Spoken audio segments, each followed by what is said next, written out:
Welcome back to the 411 Podcasting Network. I am your host, Larry Csonka, and this is episode 33 of the 411 on Wrestling Podcast. You can follow the show on iTunes, Stitcher, Spotify, Google Play, YouTube, and of course the 411mania.com website. Please make sure to subscribe and share the show around, and if you have time, leave a 5-star review on iTunes.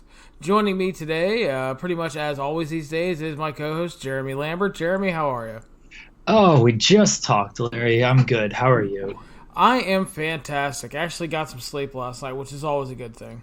I know. When I texted you earlier, it's like, hey, do you want to record? And I didn't hear from you. And then you texted me back and said I was actually sleeping. It's like, what? What is this sorcery of sleep that Larry Csonka is doing? I know. Daryl Takahashi is working you way too hard if you were sleeping. Obviously. Then we drank a bunch last night, too. So little brother can hold his booze, too. He's always been able to drink, so that's always good. But no, yeah, actually it's like, it's weird. It's like every couple weeks I'll hit like a day or two where I just totally fucking crash. And that was last night after about like, probably made it to about like 3 a.m. Got the podcast all uploaded and everything. And I was like, yeah, laid down and started sleeping and like actually stayed asleep, and probably got like 7 hours straight, which for me is like a lot these days. So yeah. That was good. Well, that is good. I'm glad to hear you actually getting some sleep because the G1 is coming up, and I know you will not sleep at all. God, you are not kidding, and that is part of the reason why we were here today. We got a preview show.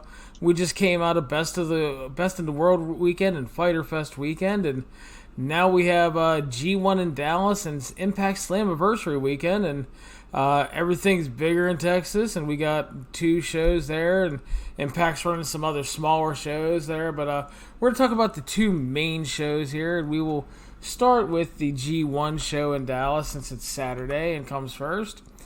Undercard, Jeremy, we start off with former IWGP Junior Tag Team Champion Sho and Yo battling the current IWGP Heavyweight Tag Team Champions, the Guerrillas of Destiny. Yeah, an interesting match to kick things off with juniors against the current IWGP Heavyweight Champions. We've talked for a long time that they need to combine these divisions because they don't have any depth in either of them, and maybe this is the start of that. I don't know. We'll see. I would think that Sho and Yo win here, but maybe I don't actually. Yeah, if Sho and Yo win, I guess that sets up a title shot for them. So I could see that happening here. Yeah, I would definitely like to see them win. I think it would be a nice way to kick off the show, kind of the upset underdog babyface win, beating the bigger, stronger champions, and I think that could play well. And I would really love to see them try to, combine the divisions and just go from there, because you have enough quality guys that are juniors, quote unquote, that aren't that small but can also work with pretty much anybody, and just the damn divisions are so shallow that just combine them. Sho and Yo win here and hopefully win their titles back and do a unification down the line like at King of Pro Wrestling in October or some shit, or if you don't want to hold off to Wrestle Kingdom, that is. But do something. I would love to see it, and so yeah, give the boys the win. Second match, we'll move on. Jeremy, it's a battle of our young lions. We got Shota Umino and Big Tom Ishii battling against Ren Narita and Big Jeff Cobb. The 2 guys who should be in the G1 and teaming with 2 guys who are in the G1.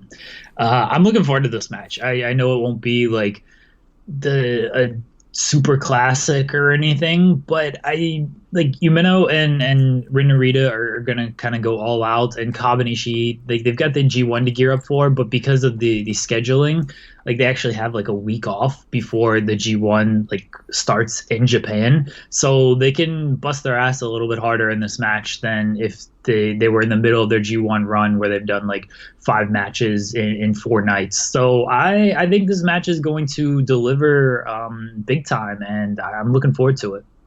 Yeah, really like this match on paper. Narita and Umino have just been really great the last couple months. Obviously, Narita had the best Super Junior run, and Big Tom and Big Jeff just beating the shit out of each other that's aces in my book. So I'm all about that. Should definitely be a good match.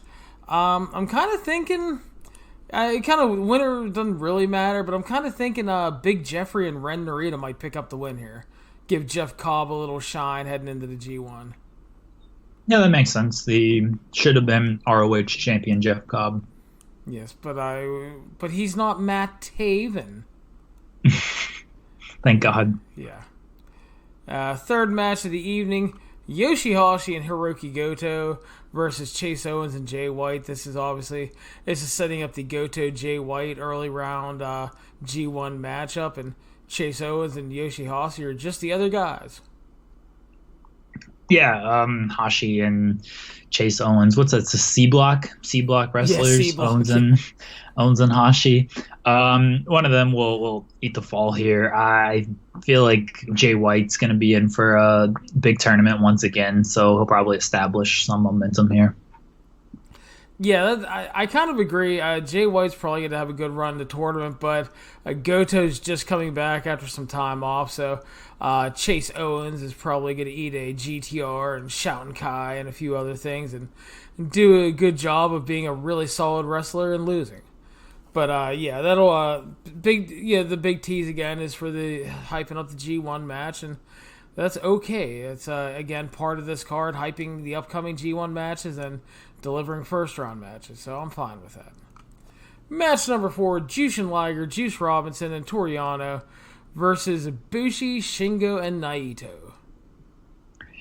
Liger being in this match is cool. I know we haven't talked about it, but he's going to be in North Carolina like the next day, and neither of us can go for various reasons, which really sucks. It'll be cool for the Dallas crowd to see him. I figure Liger probably, I don't know, like the LIJ group rarely ever loses. And so in these multi-man matches, especially against, I'm not saying Juice, Liger, and Yano are a throw-together team, but they're not exactly like an established trio or anything. And Naito probably needs a victory, so, and even Shingo. Oh, LIJ probably wins. It'd be cool if just Liger pins Bushi, because why not? Like, Bushi doesn't really matter, so just give Liger the win here. I kind of think that's where this is heading, because you're setting up Juice and Shingo and Naito and Yano, and I love Bushi. He's fine. He works really hard. He doesn't do anything that annoys me or pisses me off. And this is Liger, one of his like final big stops in America, and it's like a smaller story, but I think it'd be nice if he took out Bushi's little punk ass with a little Shote and Brainbuster and took home the big win before he comes to North Carolina, where, as you said, I can sadly not see him. Yeah, it's disappointing that neither of us can go meet the great Jushin Thunder Liger. I know, I'm fucking pissed about it. I fucking hate it. God damn it. But anyway, so that's the undercard. It's a real solid looking undercard. I'm sure it'll be good to find, and just depending, like the Ishii and Cobb tag, I mean, that could kind of swing things if that's like really, because it could be possibly great because everybody in that match is really, really good. So, but yeah, undercard looks fine, and then we move on to our G1 matches for the evening. Starting off, Sweet Willie Ospreay versus Lance Archer, a rematch from the New Japan Cup. Yeah, their New Japan Cup match was awesome, and I expect this one to be no different. Honestly, Ospreay, I've said it many times, he's top 5 in the world for me. The best pro wrestler on the planet. And Lance Archer, he plays his role well, and it's tough to have a bad match with Will Ospreay. Archer's going to work even harder than he did in the New Japan Cup match. Like, they have that history to play on. I always like that stuff when it comes to rematches, because you can do a lot of fun callbacks. And Archer's going to work hard just because, like, this is a big chance for him to shine. It's in Dallas. He's done a lot of work for this show, and he's going to want to show out for the hometown crowd. We talked about it when we kind of did our banger preview. This could be a spot where Archer picks up a victory here as kind of a sign of good faith from New Japan. I'd still kind of lean towards Osprey, but an Archer victory wouldn't surprise me. Yeah, it's funny that people are still kind of down on Archer right now. And like, he had a great match with Osprey in the New Japan Cup. He came back for the last tour, was doing really well. He looks more motivated than ever. And like you said, he's done a lot of promotional work for this Dallas card. It's his hometown. Dude's going to be busting his ass, and there's nobody better than to put him in there with Will Ospreay. Because they already had a great match, and Will just fucking goes. Will doesn't know night off mode for the most part. And he's going to go out there looking to steal the show, and that's great for both of them. And yeah, as you said in the preview, and I think an Archer win is very likely here. Either man winning wouldn't surprise me, but I think Archer kind of gets the win because I think you want to start him off hot, and Osprey's a guy that can quickly recover, and so I wouldn't really worry about him. So I will go Lance Archer as well. We move on to our next match: King of Darkness Evil versus Bad Luck Fale. Yeah, Evil probably wins. I don't have much use for this match. I hope Evil wins. Fale's G1 run last year was such complete dog shit with just all the interference and all the DQs and stuff, and it was absolutely just the worst shit in the world. And I really, really, really hope we get like none of that this time. I mean, I'm sure we might get a little, but I mean, if they can't do that shit again, it'll definitely be telling what they do with this match because. Are they going to set the tone early where, hey, we know Bullet Club is there. They're on the undercard. Are Tanga, Loa, and Tamatanga going to interfere and we're doing this shit again? Or are we just going to kind of do a wrestling match and, the best man wins? And if we do the interference shit, it could set up for this is what you're going to get in these matches once again for the G1. I don't think they're going to do that. I hope they learn that lesson from last year, but we will certainly see. Yeah, I just I do not want to live through that bullshit again. That's all I know. So, yeah, I mean, I wouldn't be surprised if Fale picked up the win, but kind of hope Evil does. Want to get him off to a hot start. Next match, Sonata versus Zack Sabre Jr. Jeremy, before we talk about the match, I just want you to know I miss Zack Sabre time and talking Michinoko so bad. Yeah, we discussed this on a previous podcast. If Taka is not there with Zack Sabre for this tournament, does this tournament really count? Do any of these Zack Sabre matches actually count? I don't think they should go on record if we don't have Taka and Zack Sabre time. I don't think it can be a properly sanctioned match unless it's actually Zack Sabre time. It's not Zack Sabre time without Taka saying it's Zack Sabre time. Completely agree. So I just, yeah, man, I miss Taka. But anyway, Sonata and Zack Sabre Jr. should be really good to possibly great match. They've had a lot of good stuff in the past, New Japan Cup meetings and everything. Both guys are favorited to, be players towards the end, obviously. I mean, you can, maybe not top two or anything, but I mean, they're going to be in the mix at the end because I think this block, you could easily have, 3, 4, 5 guys at the end really in it. And they've had good runs in the past. Again, they work really well together. Sonata, when he wants to, is actually really fun working the submission stuff. And obviously, Zach is just beyond excels at doing that. So great. I wouldn't be surprised that a Zack Sabre win to kick things off. But I think they might try to give Sonata a lot of early shine because he is coming off of all those losses to Okada, and I still think he's going to beat Okada here in the G1. So, but yeah, he just, I think a Sonata win would work really well. But again, this is another one kind of like the opener where either guy winning wouldn't bother me and can make sense. Yeah, I love Zack Sabre Jr. Sonata, I've long said that they've got to pull the trigger on this guy in some type of way, and they won't do it. They haven't done it. We'll see what they do with him in this G1, but the match should be great. It's going to be very tough for either of these guys to have a bad match. I think Zack Sabre gets the victory here, and then it sets him up. Both guys are going to be kind of in that middle mix for this tournament anyway. I mean, you look at the block, you can kind of see who's going to be at the top of it. But both guys should be in for a great tournament. This will be a good kickoff for each of them. Agreed. Moving on, Kota Ibushi versus Kenta. Huge match here for the U.S. show. Kenta arriving in New Japan. He's looking all fired up and ready to go. Ibushi's just fucking Ibushi and awesome. And greatly looking forward to this one. This is definitely a certified banger alert on this one. We will see with Kenta. This is might be my most anticipated match because Ibushi is great. Please don't try to kill yourself in Dallas, Kota. Knock it off. It's a long tournament. And Kenta, like we've discussed it before. What are we getting here? Is he actually so banged up and fragile that he just can't go anymore?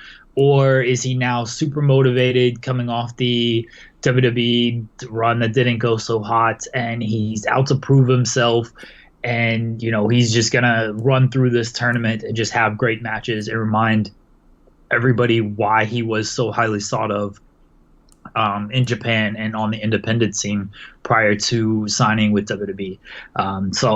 This is the test you want for him. You're getting Kota Ibushi, who is another top 5, top 10 guy in the world who can seemingly do no wrong right now. So it's going to be a lot on Kenta, and I think he will rise up and he will deliver. I'm optimistic that we're going to see flashes of the old Kenta here, and we're going to get a great match. I think Kenta actually gets the victory here to kind of set him off on the right foot in this tournament and be like, all right, this guy is a serious player. Yeah, I think he needs to win, really. I think it just there are instances where having a great match can be enough, but I think just he's coming in and there's kind of a cloud over him because of the whole just lack of a great WWE run and, the injury history and everything. So I think if he can go out there and have a great match with Ibushi and win and look good, I think that's what they need to do. And like you said, you're curious to see here. I'm curious to see if we get Kenta and not Hideo Itami, obviously. I want Kenta back as much as Kenta could be in 2019. What I'm curious about is in about a week and a half, 2 weeks, after he's worked some tag matches and worked a couple more singles, and that's when I'm going to get really curious. It's kind of heading towards the middle of the G1. It's like, how is he going to hold up? Is he still going to have that fire if he has it on night one? And is he going to stay healthy? And the hope is that he does, because even being a little older and everything, if he can be as close to Kenta as possible in 2019, that's just a great addition to the roster. And I would be very, very happy to have that. So, a very interesting match on a few levels to see. Because Ibushi is kind of one of those guys that feels like a favorite to win the whole G1 along with Naito, and a loss here sets up a few things, but it's fascinating to see if we can get Kenta back. I'm optimistic for him. You criticized me for my overly optimistic takes earlier this week, but I'm optimistic for Kenta in this. Well, mostly because I was shocked that you were. I know you were more positive about Heyman, but just I just don't understand, and I got criticized for this, how people can be positive about the Eric Bischoff stuff. Like, people are like, you should listen to his podcast. You don't understand him. So you want me to listen to the podcast of a con man that sweet-talked his way into his WCW job, did good for like a year and a half, turned things around. I give him credit for the Nitro formula, changing the Monday Night Wars. But then the business went off a fucking cliff. And now when he does a podcast, he either doesn't remember things, or, well, no, it wasn't exactly like that. That was Hulk's call. Or something else, to where he basically sheds all blame. So you're basically telling me, listen to his podcast where he covers his ass and take faith in that. And then someone was trying to tell me, like, he's more in tune with the wrestling scene today than you realize. No, he's in tune with whatever fucking Conrad tells him to watch so they can talk about on their podcast. It's like, it's Eric fucking Bischoff in 2019. No, thank you. Just wait. The Bish is going to prove you wrong. If Seth Rollins says it, I don't doubt Seth Rollins. That man has never told a lie.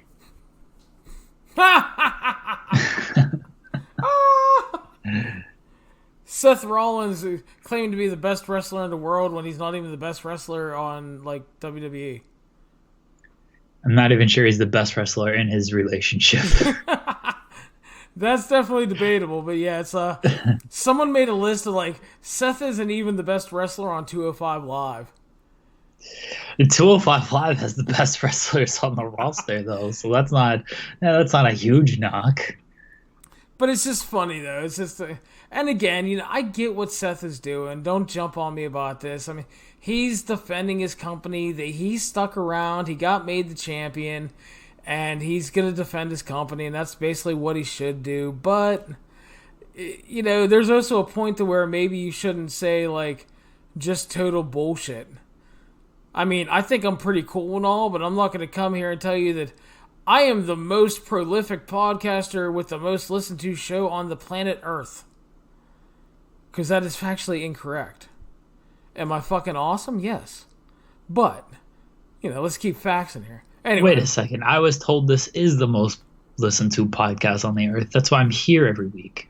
It's the most listened to podcast in places of the Earth, I'm sure. We're actually big in Saudi Arabia, despite what some people think.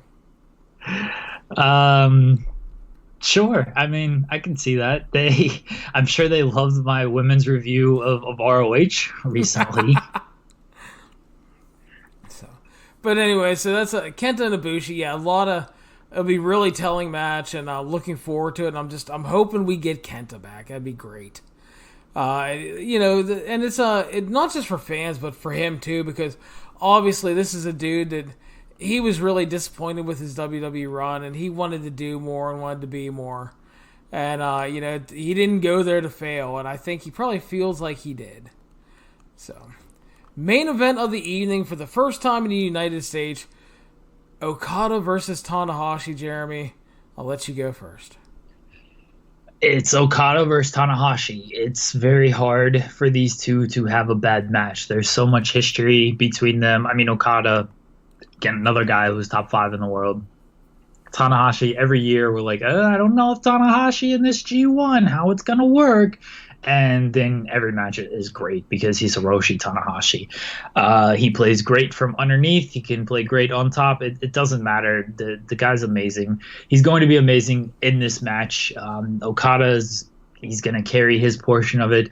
It's Okada and Tanahashi. Like there's not many more superlatives I can throw at these two guys because everyone knows who they are. Everyone knows their history, and this match is going to 100% deliver unless they decide we don't feel like placating to this American audience. That's about the only reason this match would be bad. I think.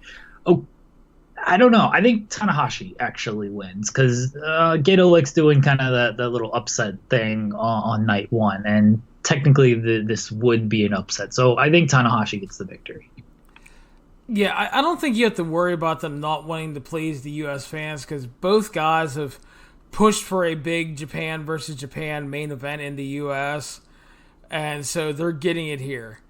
Normally, yeah, maybe they're like it took so long so maybe it's not a blowback against the U.S. audience. It's a blowback against Gato. Like you took so long to do this, now we're gonna stink up the joint for the Americans. Ha ha ha.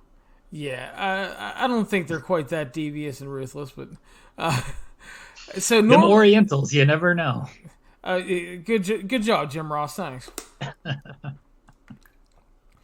Yeah, so anyway, normally I would be ready to throw a match of the year contender banger alert on this right away.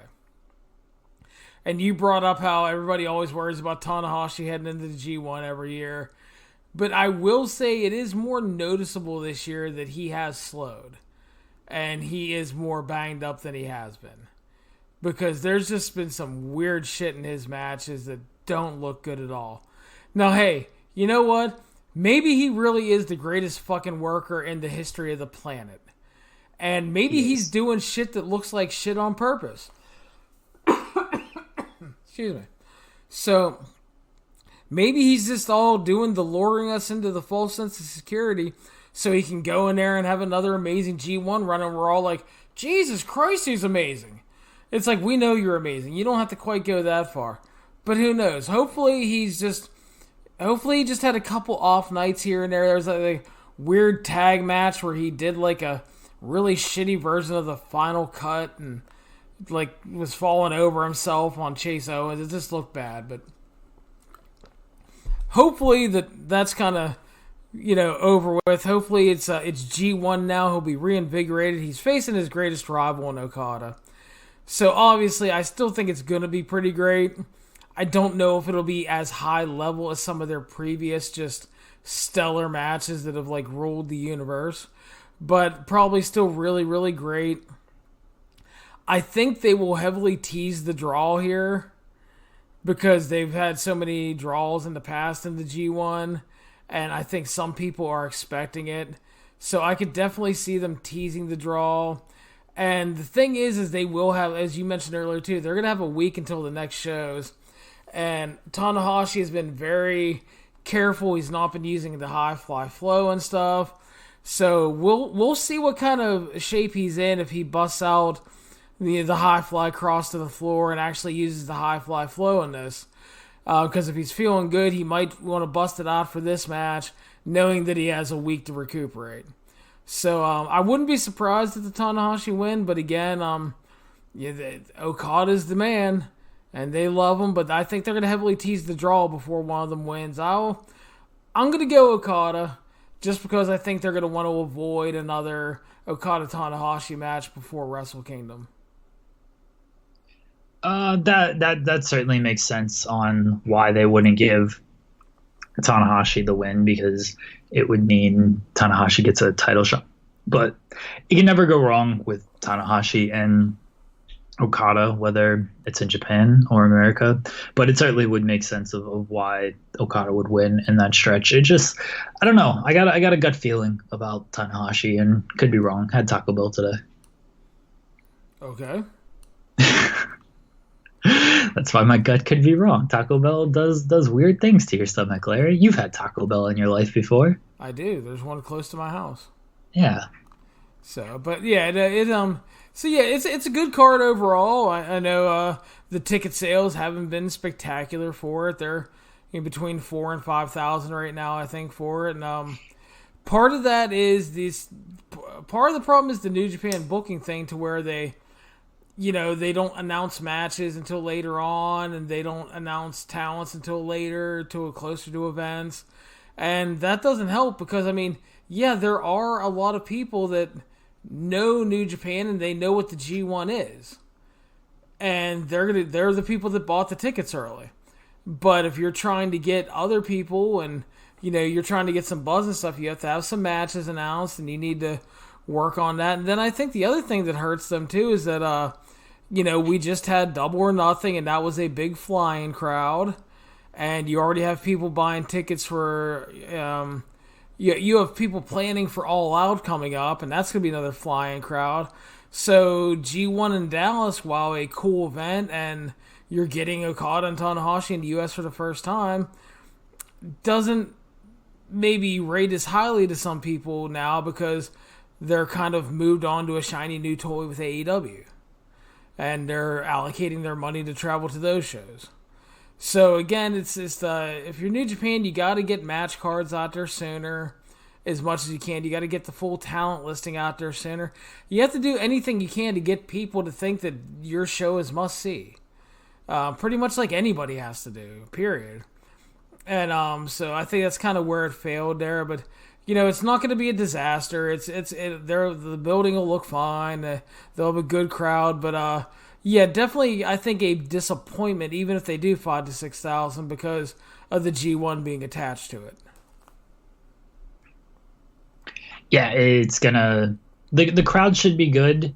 I don't know if it's gonna sell out on walk-ups, but I imagine they're going to get a very good crowd. They're definitely going to get a lively crowd, and it'll be enough to where it won't be embarrassing like ROH, where you could visibly see that 90% of the building was empty on camera shots. I don't think New Japan will have that problem on Saturday. I would hope not. So, before we move on to our next preview, I just want to remind you you're listening to the 411 on Wrestling podcast. You can follow us on iTunes, Stitcher, Spotify, Google Play, YouTube, and of course the 411mania.com website. Please make sure to subscribe and share the show around. And if you have time, leave us a 5-star review on iTunes. Also this weekend in Texas, Jeremy, Impact Wrestling Slammiversary 2019, the next night after the G1. It's a busy weekend down in Texas, and it's their one of their bigger shows of the year for Impact Wrestling. And Impact, if anything, has been really good at putting on quality pay-per-view events on actual pay-per-view, not the United We Stand thing over Mania weekend, which wasn't very good. But as far as typical traditional pay-per-views goes, their last few pay-per-views dating back through last year have been really good to great events. So kind of looking forward to this show. Yeah, the pay-per-views are not an issue for Impact because their talent is very good and they get plenty of time to work and they put their talent in a position to succeed. I don't even think the television is terrible. The problem is they're just like they've got the TNA Impact stigma on them. They're on the fucking Pursuit channel, which no one can find. And if they are found, half the time you don't get to watch them anyway. And they're just a cold company for everything that's going on really outside of the ring, because inside of the ring and on television, it's not bad at all. But the rest of their ventures are just cold as can be. Yeah, the thing that kills me about the Pursuit thing, I mean, to a point, you can't do nothing about the fact that some people don't get pursued. I mean, the Twitch thing was a good idea, but the thing that bothers me is fucking Anthem, like, has ownership in Pursuit. You would think that they would crack down and be like, hey, could you not fuck us over by airing 30, minutes of commercials instead of our main event? And could you possibly air the proper fucking episode each week? Because there was that one week where they ran a replay from the week before, and it's like, Jesus Christ, that's like, I don't know, man. It's like HBO saying, we're going to show you, and whether they just had, like, the one fucking, I can't remember. Game of Thrones? Yeah, like Game of Thrones finale, and they show you, like, the season 1 premiere. It's like, what the fuck? Oh, I was going to say the Deadwood movie. It's like, we're to show you the Deadwood movie, and then they show you like a random episode. It's like, come on, man. It's like you own the goddamn channel. It's like, who the fuck is running it? Like Billy Bob and the other fishermen that are like selling all the bait and tackle? It's very strange that, I mean, you look back and when this deal was announced, everyone crapped on it because why wouldn't it? No one had. If you had heard of the Pursuit channel before this deal was announced, like please show yourself, because I did not know this channel existed. And then Impact said they're on it, and I was like, okay, well, I don't get the channel, so guess I got to find another way to watch it. And like no one knew of this fucking channel, and then people in the company try to defend it of like, oh, well, Anthem owns it, so they're very invested in how well it does because they own us and they're going to give us every opportunity to succeed, and it's Fridays at 10 so we can get away with more stuff and blah, blah, blah. Like they tried to put a positive spin on it, and it's like, dude, you guys have gone from Fox Sports 1 to Spike to the Outdoor Life Network or Destination whatever. America, man. Yeah, Destination. The Outdoor Life Network actually turned into NBC Sports. To Destination America, to the Pop TV Guide channel, and now you're on Pursuit. Like, you can't spin this in a positive way. And it's been a complete train wreck for them with the airing of commercials, with the DVR screw ups, with the airing of the wrong episode. Like, how do you get this stuff wrong? Like, again, they said the right things with, well, Anthem owns this channel, so they want us to succeed. Like, it sounds good in theory. They should want you to succeed. Is Anthem like purposely trying to tank this whole fucking thing? Because that's what it would look like if you're just a casual observer. Yeah, I don't know, man. It's just it's such a bad situation. I feel bad for them because again, I've talked about it. The TV every week is really solid to good. It works well week to week, tells a story, it's building to the next week, it's building to the pay-per-views well. And it's an enjoyable show. It's a way easier watch than Raw every week and most weeks SmackDown. And I like it. And it's a shame that, nobody's watching it. And, it's like, depending on the week on Twitch, it's like, there's like 4 to 11,000 people watching on Twitch. And last ratings numbers we got from Pursuit was like, I think 10 to 12,000 viewing on Pursuit. And that's just a fucking tragedy, man. Because you got a lot of good talent there and a lot of people working hard, and the show isn't bad. There's no way 12,000 people are watching this on Pursuit Friday nights at 10 o'clock. What are those people doing with their lives, Larry? They're making homemade bait and tackle and watching fucking Pursuit, man. Fuck if I know. But anyway, now that we got all that bullshit out of the way, and the only reason we're talking about it is because we both think it's an absolute fucking shame that not a lot of people are watching the product. Because it's not a bad product and their pay-per-views are really good to great. Yeah. So I would like people to watch the TV and go, you know what? Maybe I will throw down some money for this pay-per-view. But it's kind of hard to throw down money and get interested if you can't watch the damn show. So, anyway, pay-per-view starting off. We got first blood match. Eddie Edwards versus Killer Kross. Good news, everybody. Killer Kross isn't dead. Eddie Edwards bit his face off the other week, but he's still alive and teleporting into churches, and now we're going to get a first blood match. The storyline is very nonsensical, but it sort of works in the Impact universe of nonsensical things happening. So I don't completely hate it, even though it doesn't make the most sense in the world.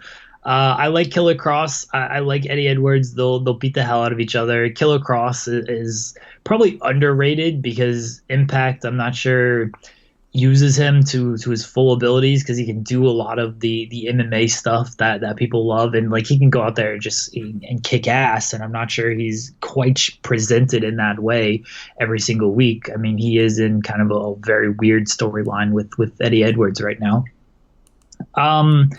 I assume Eddie wins because I don't know how long Killer Kross is for this company. He's very much in a Dean Ambrose, Jon Moxley situation where everyone knows he wants out. They won't release him. So I don't know how much longer his contract is. I think he's got a fair amount of time because they usually sign like 2-year deals, and he just signed a new one last fall, which means it wouldn't be up until next fall, 2020.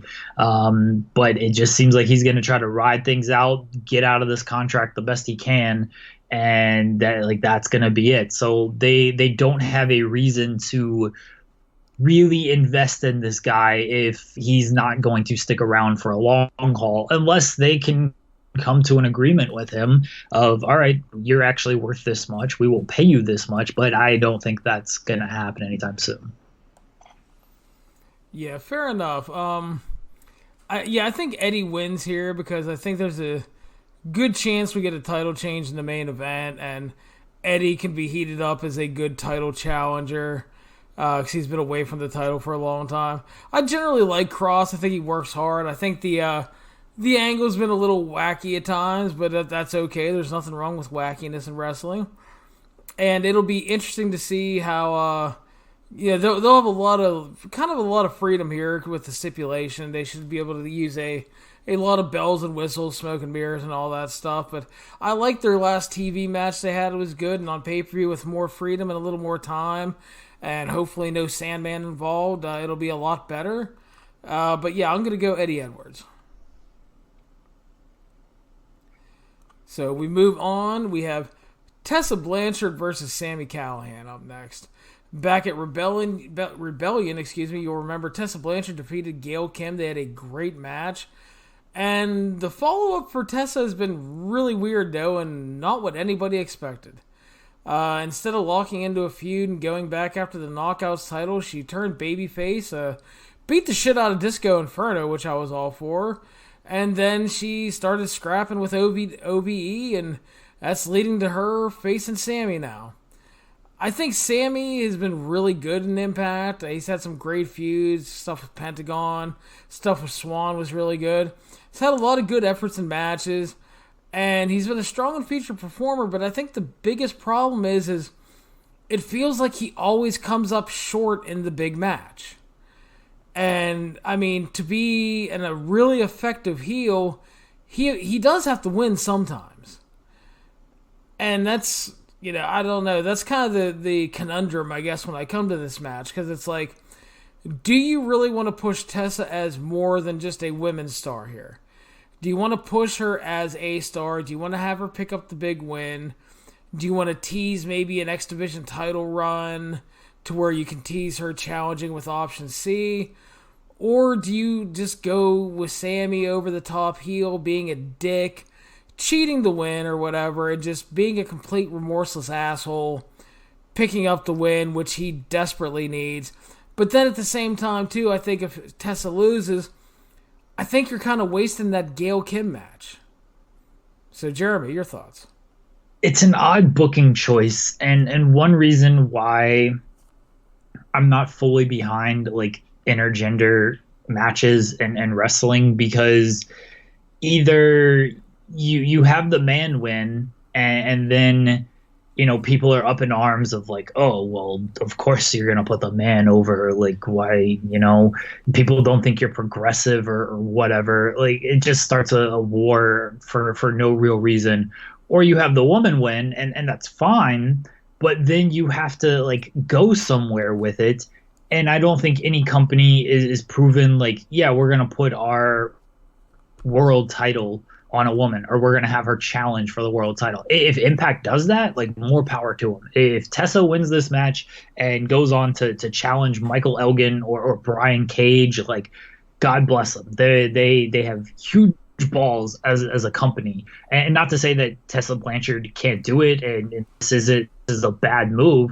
It's just something that you don't see. Like, all right, Chyna had the Intercontinental title. She was involved with Austin when he was the world champion and did some stuff with him and stuff and whatnot, but she was never presented as, yeah, we're gonna like go full bore into a feud with our world champion. And she's about the only one throughout history who has been presented on the level of the men. So it's a bold choice if they do that, and I don't know quite what they're going to do. I'm with you that Callahan looks like a geek in a lot of these feuds because he keeps losing him, and I'm not the biggest Sami Callahan fan in the world anyway. I like his character work. His matches aren't bad. He's just, his style of wrestling is just not my thing. He would certainly need to win here, but again, then you get the fans who are like, oh, well, why'd you do that to Tessa? Like, why'd you have to have the man win? But as you said, Tessa, it kind of potentially wastes the Gail Kim feud, and then she goes back to the women's division, and fine, like, she should be the face of that division, but it's almost like, well, you proved that you can't hang with the men now, so this is where you're at. And if Tessa wins, cool, but where are you going with that? Is she going to challenge for the X Division title? Is she going to challenge for the world title? It's a tough thing to pull off, and I do think they have the right person to pull it off, because I love Tessa Blanchard. I think she should be the face of the women's division, and honestly, one of the faces of the company. I just don't know if they are bold enough to do that, and if they are, again, more power to them. Yeah, and I agree. And you have to be really careful here, because you don't want to squander Sammy's usefulness as a heel. And I think that he needs a win for credibility's sake. He really does. But then again, it's like you have to be careful, because you don't want to ruin what you have in Tessa. Because Tessa has been really, really good for them, and she comes off like a star when she's out there. And I just, that's like I said, I'm just kind of worried that Like, I really think Sammy should win here, because I think you could have him pick up an underhanded win, really hammer home that he's an asshole, and I think that works and gives him that credibility. But then again, I fear you're wasting Tessa's win over Gail Kim, which was a great match that we didn't think we'd really get because Gail was retired and there were no plans to come back. And then she did, and it worked out perfectly for them. They had a great little feud and match, and I don't know. I think it's one of those situations you're kind of booked into a corner with it. Yeah, it's weird booking. We will see how they get out of it. Maybe they do some type of, I mean, you can book a double finish here, some type of protective finish. I don't know if a time limit draw really fits with this feud, but you can book something to where both of them still come out strong in the end. So that interests me more than the actual match, which I think will be fine because Tessa's good and Sammy can play his role and step up his game. But it's an interesting match that they've booked here. I'll give them that. If nothing else, it's something that you've got my interest. You've caught my intrigue. Fair enough. Moving on, Moose versus Rob Van Dam. This one doesn't quite have my intrigue. I love Rob Van Dam. Huge RVD mark from the 90s and 2000s. Don't need to see this guy in 2019 because I don't like seeing any of these older performers in 2019.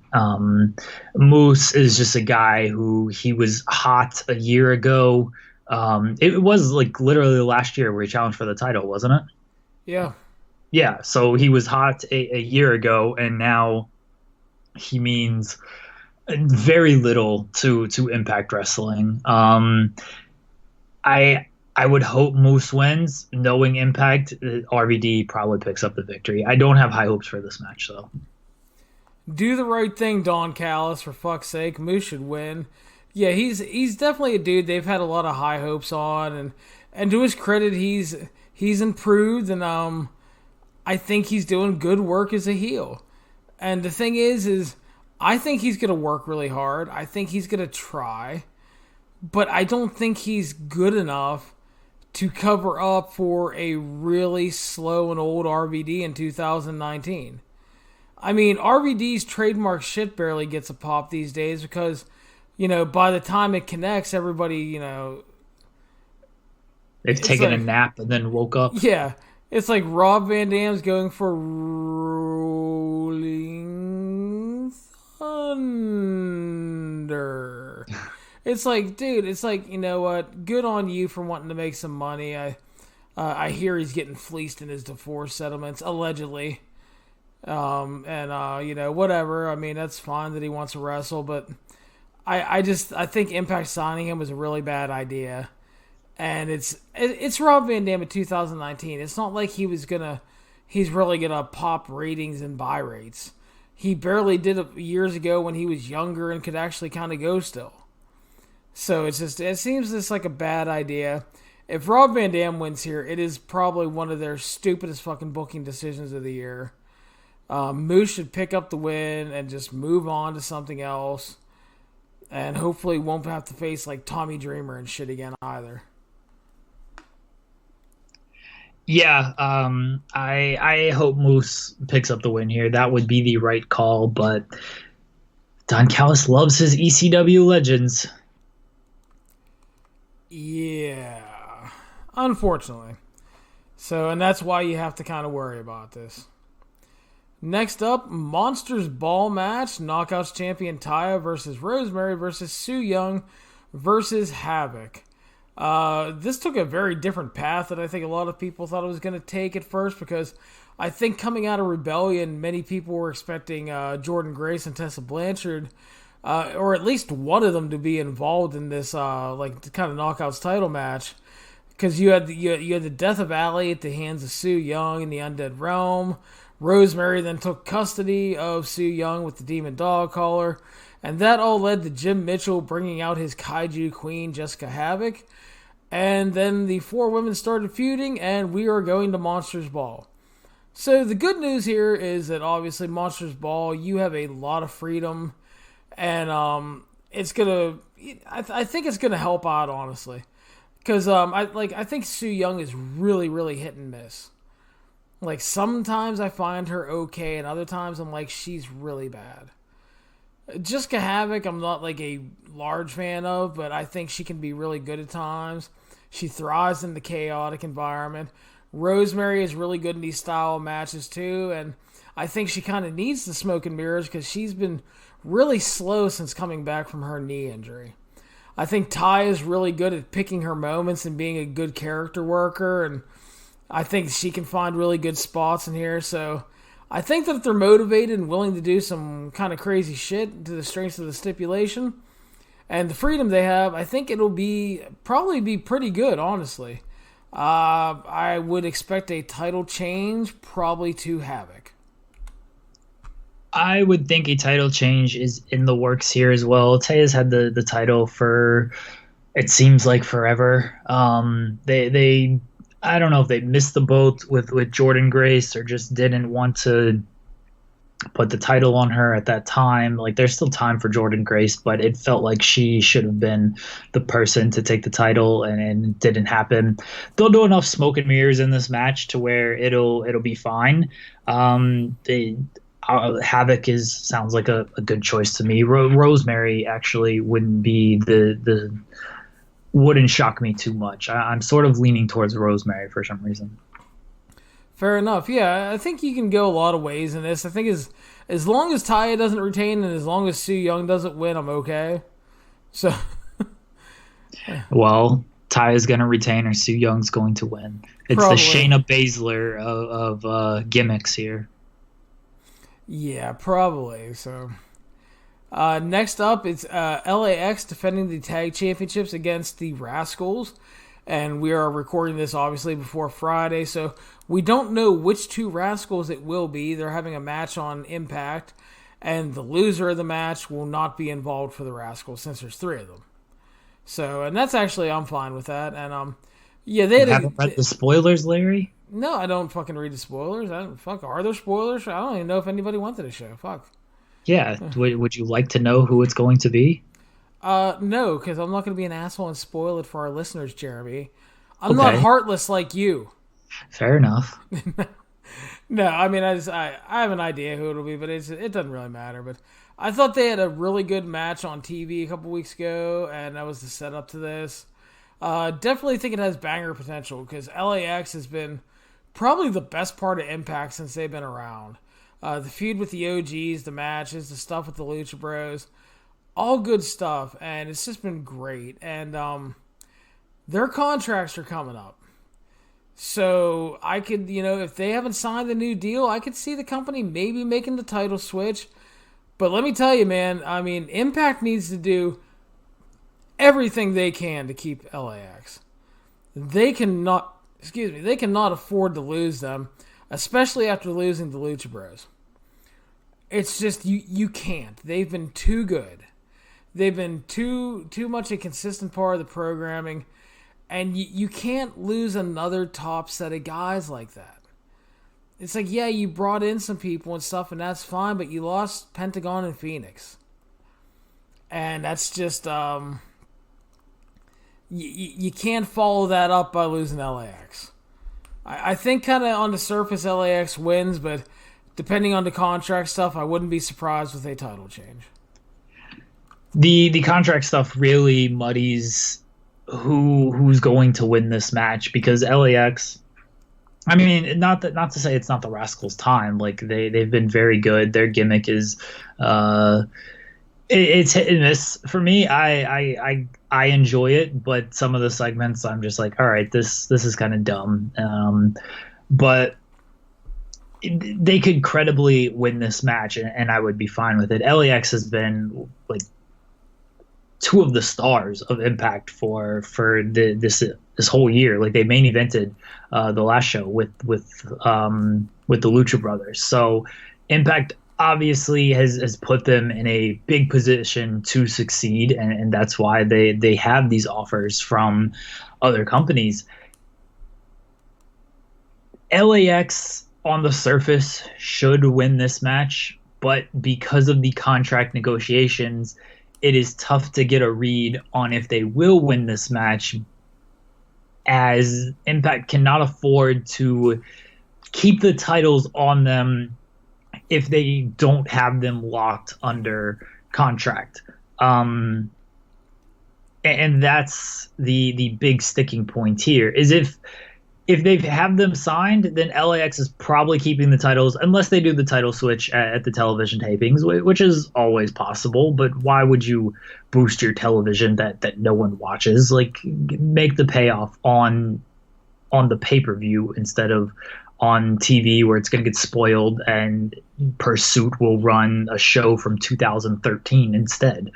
And that's why I'm going with the Rascals, because I don't think LAX is long for Impact Wrestling. I truly think that LAX will take the greener pastures offer of AEW or even WWE NXT and go there and make their money and still kind of have probably a little bit less freedom, but get that more attention than what they're getting in Impact right now, because they've earned it and they deserve it. So I think the Rascals win, because LAX is probably not going to be around for too much longer. Yeah, definite possibility. And I just I mean, listen, I want Impact to be able to keep these guys, but I also want these guys to get paid. So I mean, I think they deserve it. I mean, Impact has been great to them, but there's a point, these guys got families and shit, and if Impact can't really pay them up, I mean, I have no problem with them saying, listen, we're going to AEW or we're going to NXT or whatever. And, I mean, as long as it makes them happy and their families and stuff. But these guys are too good not to get rewarded and get their money, man. So, but again, it would be a big loss for Impact, and one they really can't afford right now. Yeah, they really can't, because they've invested a lot into these guys, and this is we talked about it last night. I don't know when this is gonna be posted, but we talked about it on the ROH review show, where ROH is very scared to put the title on Marty Scurll because they know this guy is leaving, and so why do they want to invest in him when they believe, or the assumption is, he's going to leave in the near future? But by not doing that, you're basically telling this guy, okay, you can leave because we haven't put the time and effort into you. Impact went the opposite way, and the way you should go, in that, and why it's actually why it's not cut and dry of LAX is leaving this promotion, because Impact put a lot of time, a lot of investment into LAX with, having them main event shows, pay-per-views, television, having them an integral part of top storylines with the OGs returning and the Conan stuff, and putting the tag team titles on them for a long reign. They've shown these guys, hey, you're the big fish over here. You can go to those other companies. They can offer you a little bit more, but they're going to take away some freedoms from you. It's just a fact. You're not going to be able to work independent shows, and they do like working those independent shows because they feel like, I think they're actually working in progress literally right now as we record this. They like doing that stuff. They're not going to be able to do that stuff in WWE, or maybe a little bit in WWE since they have ties to Progress and other companies, but they're not going to be able to do that stuff as much in AEW and WWE. They're not going to be able to show up at Beyond on Wednesday night. That's not happening if they're under contract to those promotions. And Impact can say, we've put this time in you, we've shown you good faith, just give us this meeting, let us tell you our plans. Where ROH did, again, the opposite of, we haven't really done shit with you, but here's a contract offer. We hope you still stay, and then we'll do something with you. So I commend Impact on, they gave these guys all the opportunities they could, and they might stay because of it. We don't know. It's very, if they stay, I would not begrudge them because they're probably going to get a good deal from Impact regardless. And Impact has put that time and investment in them. So it would be good on LAX to show that kind of loyalty. Not that any loyalty is ever shown in wrestling, but it would be good on them to just be like, hey, you put this on us. We're going to repay you. We're not going to go to these other companies. You're still paying us well. We like it here. We will stay here. Yeah, and that is the thing, like you said. It's like they're doing the exact opposite of the ROH Marty Scurll thing. And, like, they really should, like we talked about on the other show, but they really should have belted up Marty, man, and pushed him to the end of his contract and got the most out of him. Impact, if you say what you will about the company, but they're getting the most out of LAX right now, and if they're going to be leaving, unfortunately for them, that would be a bad thing, but if they end up leaving, you can't say they didn't do anything with these boys. They got the most out of them. They've had some of the best feuds and matches for that company. And like I said, I just hope that wherever they go, they are happy and they get paid. Because I really think that these guys deserve it. And but we'll see what happens. Hopefully it works out well for everybody. And we will move on to our next title match. X Division Champion Rich Swann defending against Jonathan Impact, who won an Ultimate X to earn his title shot during WrestleMania weekend. Yeah, at least they did something with that. We talked about it when Johnny Impact won the X Division title shot. It was like, oh, okay, well, hopefully they follow up. And they did, so good on them. Continuity. Exactly, and I appreciate continuity. So, obviously, Johnny Impact lost his world title at the last pay-per-view, Rebellion to Cage. And but he had this in his back pocket. I think Swann has been a really strong champion, a good stabilizing force for the division. He's been a lot of fun. He's a great babyface. It always feels like he's about to lose the title in big matches, which I mean that as a compliment because it adds like really good drama to his matches. On TV, both of these guys have been two of the more consistent performers in terms of the high-end matches. And that gives me a lot of hope for this one, as long as we don't get too much bullshit with John E. Bravo, which is Impact's little douchebag minion who used to be a referee.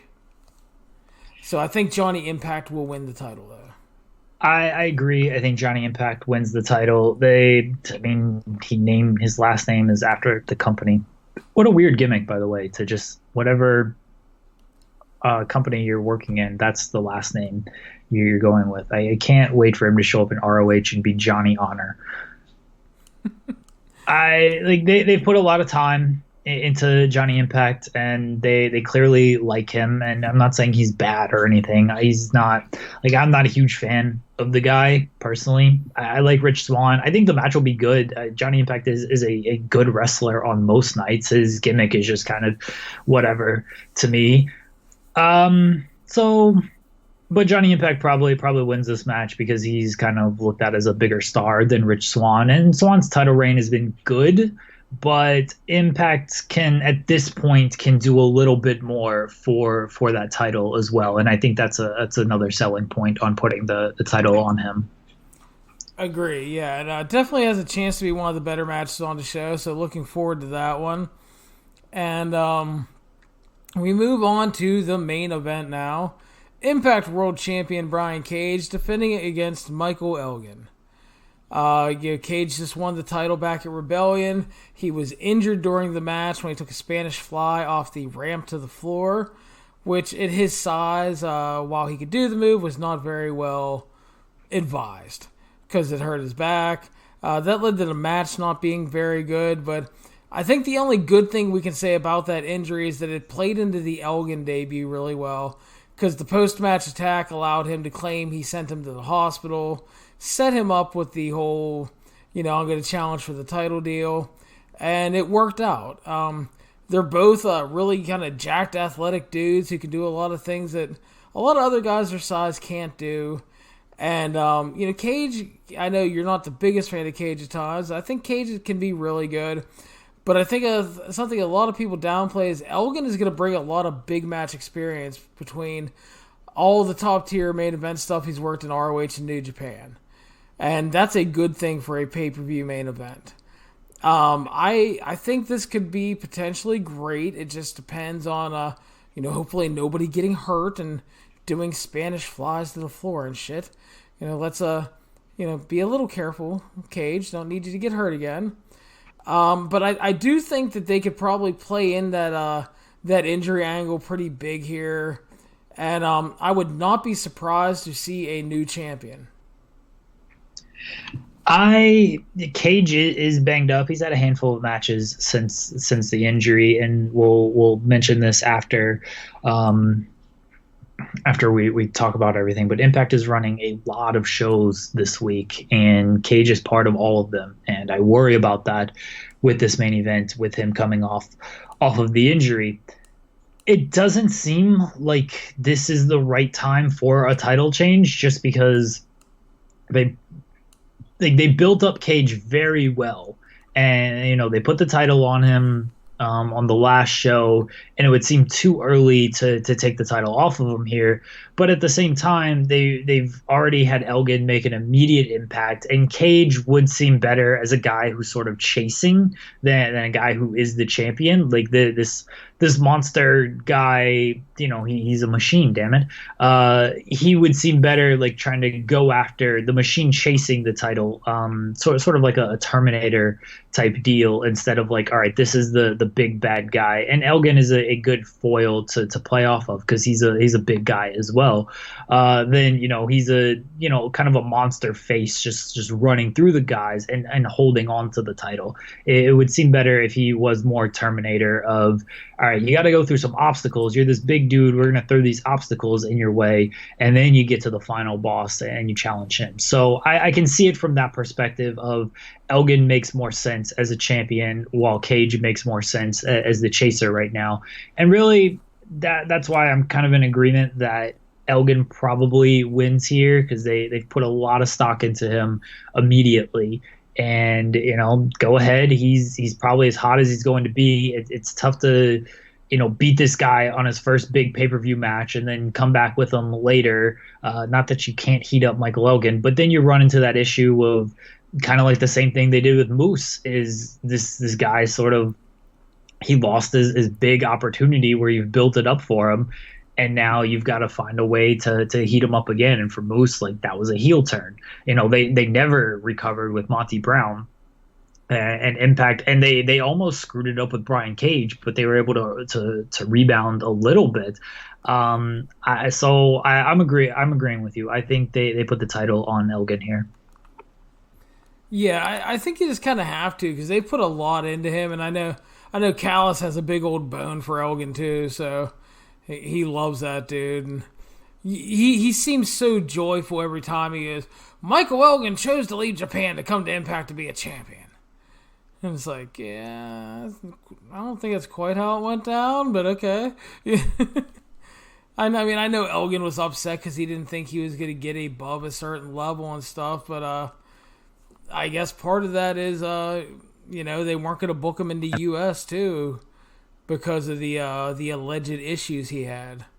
But shit happens. He made a move that seems good for him, and he's getting a big push, and he's had really good to great matches. So I'm not really gonna complain as long as he's not being an asshole in real life, So just go out there and do your job, man. So we'll see what happens. But yeah, I generally like this pay-per-view a lot on paper. I think there's a lot of potential, and like I said, pay-per-view has definitely not been a problem for this company. No, not at all. The pay-per-view, like, we just reviewed it. There's a lot of strong matches, or we just previewed it. There's a lot of strong matches on this card. The wrestling is not an issue. Like, honestly, there isn't really a match where I'm like, yeah, that's probably going to suck. Outside of Moose and Van Dam, and that's largely because Van Dam just can't move too well in 2019. But his moves will still kind of get a pop. Maybe Moose can get a little something out of him, and maybe hopefully they keep it short to where you can mask sort of Van Dam's deficiencies in 2019. But the rest of these matches, I'm like, they've got a good story behind it. They've been built pretty well. A lot of it's like, it's the first time kind of stuff, and so there's intrigue there. And like, these guys are good wrestlers, so there's there's plenty going right for this pay-per-view. I don't doubt Impact when it comes to pay-per-views. I doubt them when it comes to just about everything else. And we'll go ahead and mention it now. Like, they've got 3 shows this week. They're doing an Impact Plus special. They're doing a Twitch special, and then they're doing this pay-per-view. Like, that's Friday, Saturday, Sunday. I hope some of these guys just aren't burnt out. Like, you would want to take it easy on the Friday and Saturday shows because Sunday is your big show, but it's wrestling. Like, something can go wrong in one of those Friday or Saturday matches and then screw up your Sunday plans. It's sort of like what Moxley was saying with Becky Lynch. Like, she's about to main event WrestleMania. The fuck is she wrestling in Idaho a week before? Like, what if something goes wrong there? And then your main event of WrestleMania is falling through. Like, this isn't even like Idaho for a live event. This is a week before. This is literally a day or two before the event for a rather unnecessary show, all things considered. Like, okay, this Twitch special or this Impact Plus special, like, it's not very necessary, but they're doing it because they're in Dallas, and Dallas is going to have a big fan base with the New Japan. Even though the travel wasn't great as far as ticket sales go, they're still going to have like those fans in that area. And so they're doing these shows, and like, if something goes wrong, that could really screw up the Sunday show, and that's the one show you don't want to screw up. Yeah, we talked about this before we started recording. That is a big concern of mine this weekend. You're taking a big chance with that. I mean, I can understand doing like one of the specials, but you're doing 2, and they're the 2 days right before the pay-per-view. And, I know some people like to say, oh, no Impact show is actually big, but Slammiversary is one of the company's biggest shows of the year. And the fact is, I mean, you're going to run 2 days before that in hopes of getting some buzz because of all the stuff going on in Dallas with the G1 show too. I get why you're doing it, but I think it is a really unnecessary risk, and I just hope that nobody gets banged up or hurt badly, and that everything stays intact for Slammiversary. But as you mentioned, Jeremy, there is a chance, I think, of some talent possibly being burnt out. But I mean, also looking at it as of now, I mean, I really wish that because I know they are using some outside talent, but like as of the time we're talking, like Willie Mack, the rest of OVE aren't on the pay-per-view. So you need to make sure like those guys are being used. Fuck, Flying Petey Williams, Ace Austin isn't on the pay-per-view right now. You need to make sure you use a bunch of those guys more and try to give everybody on the pay-per-view a little bit of a rest, I guess, and just I understand you want to have names there, you want to try to sell tickets and all that. I get it. But you have to be careful. It's like, Jeremy, you brought this up during WrestleMania weekend, which was good points too, is you have to be careful on some of those back-end WrestleMania weekend shows. Because, like, a Saturday morning show or a Saturday afternoon show may look like it has some really great matches. But you may be looking at, a couple guys that are on their 4th and 5th match of the week already by the time they get there. And how good is that actually going to be? So, hopefully that isn't the case here, but I am concerned, I'm not going to lie. Yeah, I would hope that the top guys sort of take it easy on those Friday and Saturday shows, because it is more for the guys who are not on the Sunday show to get a payday, essentially. And then that's good on Impact that, let's use Willie Mack, let's use these OVE guys, let's use some of these other guys who aren't on the Slammiversary show and get them out there for the weekend's events. And I'm all for that, but then you run the risk of burning out your top guys for the Sunday show, and that's just not smart. I think that guys will be smart enough to sort of lay back a little in those matches, and I think some of them are working tag matches, but I haven't looked. I forget the Bruce Bash at the Brewery card, but I feel like Elgin is working like Willie Mack in like a one-on-one match, or Brian Cage is like working Moose in a one-on-one match, and it's like, you don't need to go full out in those matches. Just kind of do your thing, it would be smarter if they even just did tag team matches in that instance, like New Japan does, where you work tag team matches, you hit a couple spots, but you leave the dirty work to the guys who aren't really all that involved in the tournaments, and that would be the smarter move instead of these one-on-one matches. But we'll see. I will have confidence that the wrestlers are smart enough to realize what the big show is and what the show is that the less people are going to watch. Although, fuck, maybe more people are going to watch the Twitch special and the Impact Plus special over buying this pay-per-view. Who knows? Yeah, I don't know, but I hope things don't get ruined for Slammiversary. So anyway, yeah, Slammiversary looks like it should be another good to great show, depending on how things shake out. A lot of potential, and like we said, Impact pay-per-views are not the problem, because I mean they've been very consistent, and I'm looking forward to this one again. Obviously, I'll have live coverage this weekend. Excuse me, of both shows that we just previewed, and Jeremy and I will be back and wrap up and do our review in audio form and all that. So thank you guys for listening to the 411 on Wrestling podcast. You can find us on iTunes, Stitcher, Spotify, Google Play, YouTube, and the 411mania.com website. Make sure to subscribe and share the show around. And if you have time, leave a 5-star review on iTunes. Jeremy, go enjoy your vacation. Thank you. I'm going to the beach. I'm going parasailing. I'm going to see some friends from college. I'm looking forward to it. I can't remember. I think the last time I had a vacation was like 18 months ago. So I need one. I worked too hard, paid too little, but what can you do? All right, man. Have a good time. And yeah, we'll be back later to talk about these shows. So thank you again, everybody. We appreciate it.